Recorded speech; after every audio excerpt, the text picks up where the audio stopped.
Hey everyone, it's Kai from Kool Collectibles, back again for another figure review. This time it's the Star Wars variant Playouts Kai Darth Vader by Square Enix. For all the upcoming Japanese Star Wars figures, head on over to Big Bad Toy Store. They ship worldwide, so definitely check them out. So this is my first Playouts Kai figure. I've seen reviews online for their DC figures in the Justice League, and they did have some pre-orders up recently for their new Marvel figures as well. But once I saw the teaser pics for Boba Fett and the Stormtrooper, I had to go back and pre-order this Darth Vader as well. And just looking at this box art and how Playouts lay it out, I'm definitely glad I got it, because this is definitely a unique piece to have in your Star Wars collection. So there's just the front box art with a nice picture of the figure itself.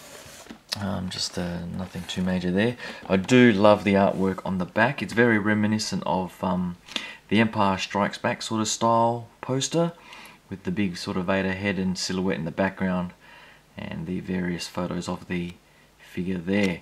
So definitely a nice looking packaging, and it just has a couple of magnets on the front there, and then you can just quickly open that up. You can see a bit more artwork and a blurb on the figure itself.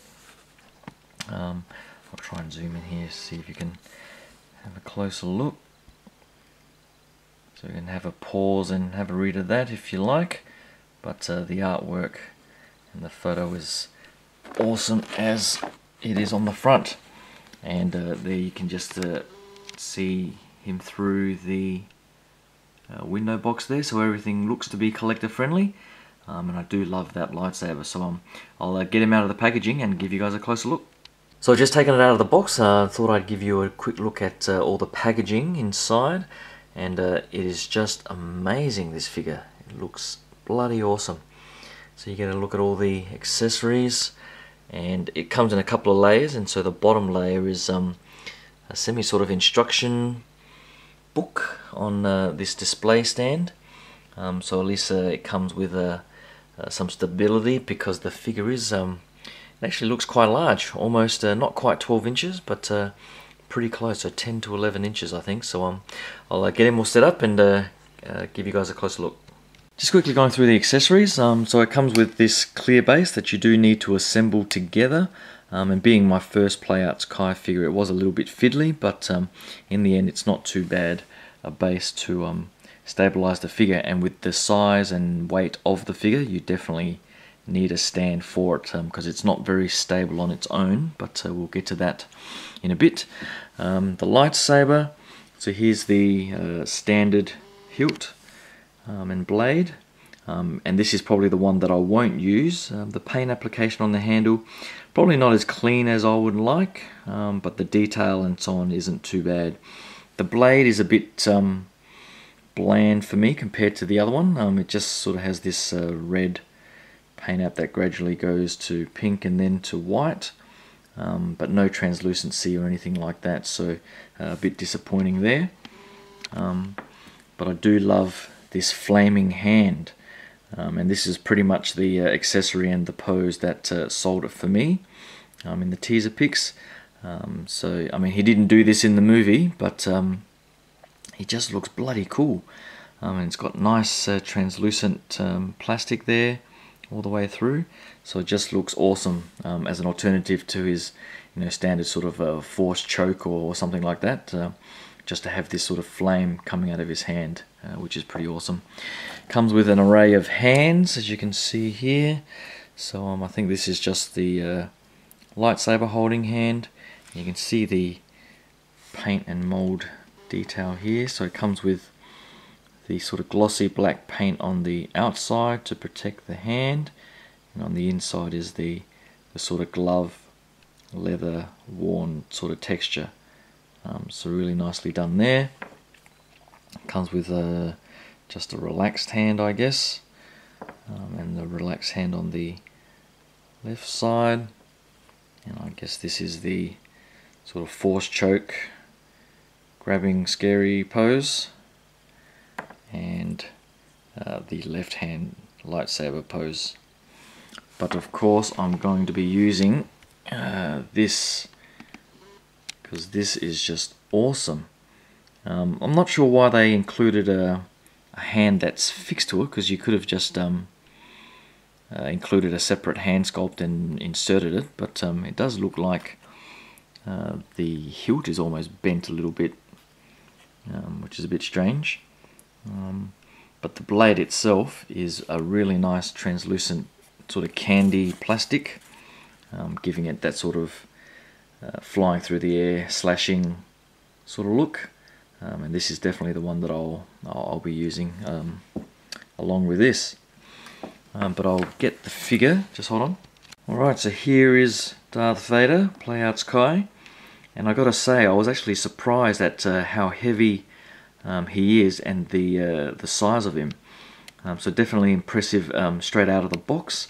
And the detail on this is pretty impressive too. I love how the eyes have the sort of subtle maroon or red translucent lens to them, just like he did in the movie, and the gloss on the helmet is really nice. So no issue with the dome at all.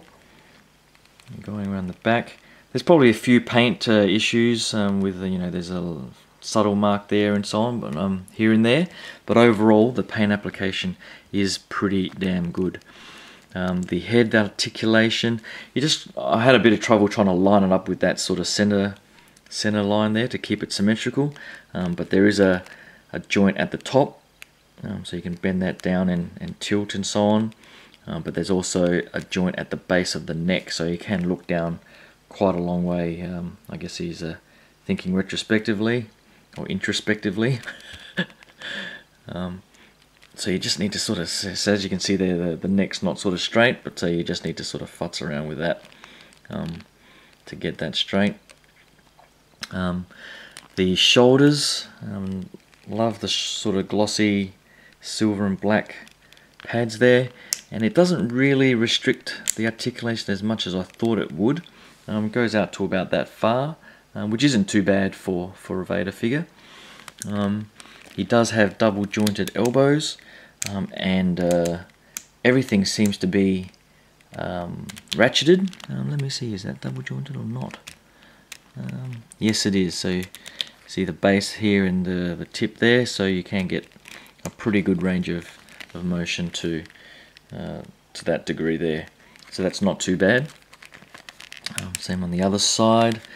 The cape is a really nice sort of glossy paint that then gradually starts to get almost like a blue tinge or a grey tinge at the bottom here. So that's really nicely done. And I didn't actually know that, because this is just soft plastic at the top here, but there's two ratchet joints, so you can sort of move them out to the side to have that sort of splayed look, and then you can gradually click them out like so, so you can really have it splayed out to the rear and so on like that. So it's a shame that there's a gap like that, but you can sort of just close up that gap a little bit and still have it sort of splayed out to the back, and it does look pretty cool like that. So lots of options there for posing. The torso, love the chest plate. It's sort of like their sort of unique take to it. So a lot of the armor pieces, particularly down the legs here, are almost reminiscent of Iron Man figures. So I guess Iron Man is big in Japan and Asia, so I guess they're trying to carry over that sort of style to this variant series for Star Wars. So this whole piece here is one chest piece across, and again nicely painted, and it does give a pretty decent range of motion, so it does sort of rock and tilt all over the place. You can have him arching back. There is a bit of a gap there, but from the front doesn't look too bad, and then you can sort of roll him forward. And so there's the joint there, and then there's the joint at the waist, which is on a ball joint, I think, so that can sort of rotate around. So lots of range of motion there. I guess the most annoying thing for me on this particular figure is this belt piece, or karma, if you want to call it that. So it's all one piece, and it just sort of gets in the way as you're trying to articulate the body. The detailing on it is really nice though, so with the belt buckle and all these little gadgets and so on going around to the sides here. So all these nice little silver highlights and so on are good, but the whole sort of karma bit does restrict the legs in its articulation and just gets in the way. And I wasn't quite sure about this sort of floating crotch piece as well. So if you get a look in there, it doesn't seem to be attached to anything. So I'm not sure if that's correct or not, but it sort of just floats around, and then you just sort of push the belt down and it sort of sits in the slot at the top there. And you just need to be careful on the tops of the thighs. Sometimes it goes over the top of this crotch piece. On the left side here it doesn't seem too bad, and on the right I had to sort of force it underneath, so I'm not quite sure why that is. I guess it's not too bad for articulation, so you can sort of cater for the hips going out so far, and the knees are on a double joint as well, and they're pretty heavy ratchets, so you can bend the knee down so far, and then just let me just grab that and just so they're pretty tight. You just need to loosen them up a bit, and then just bend that further so you can get quite a range of motion and bent knee action happening there, like that.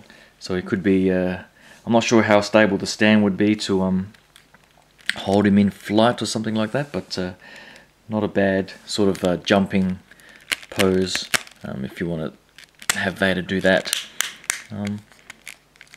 The ankle articulation, so you get a good range of motion up and down.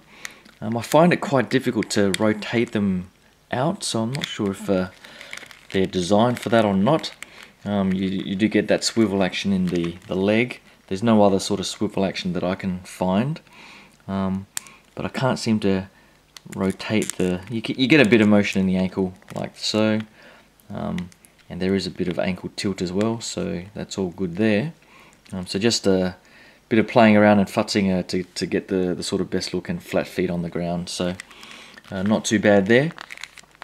So same on both sides, and the weathering is pretty nice all over, so you sort of get the sort of weathering silver wash all over the feet there, and pretty much all over the body as well, so you get it splattered all over for that sort of random weathered look. So overall it does look pretty awesome. I haven't tried swapping out the hands yet, but I'll give that a go and show you how I'm going to pose it up for my display. Hold on.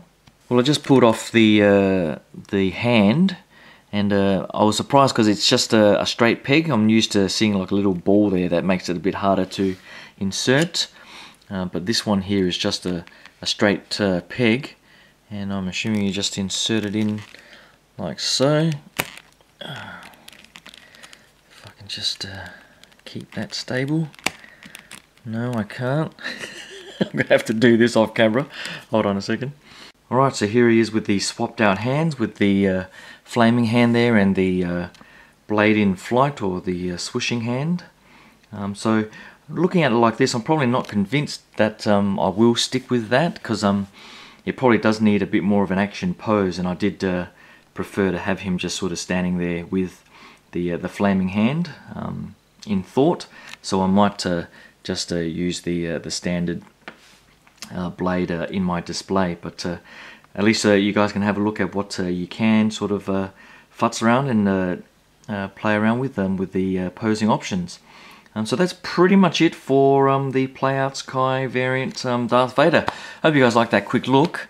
I'm probably not as fond of this as I was with the Samurai Darth Vader and the Ashigaru Stormtrooper, because I do think they're more stable and just a bit more playable with the smaller size. With this one, it does look more imposing on display, so once you sort of set it up in a pose you like, it's pretty much a leave on display type of figure, pretty much like the 1/6 scale figures that I have as well. So really depends on what you prefer. But regardless, I think you're in for a real treat no matter which Japanese Star Wars figure you get in the latest round of releases from Bandai and Square Enix. So hope you guys like that quick look. Hope you can click that subscribe button. I've got a whole bunch of reviews coming up with some Kotobukiya statues and Black Series figures as well. So hopefully you can stay tuned for that. Thanks again, and I'll talk to you guys soon. Cheers. Bye.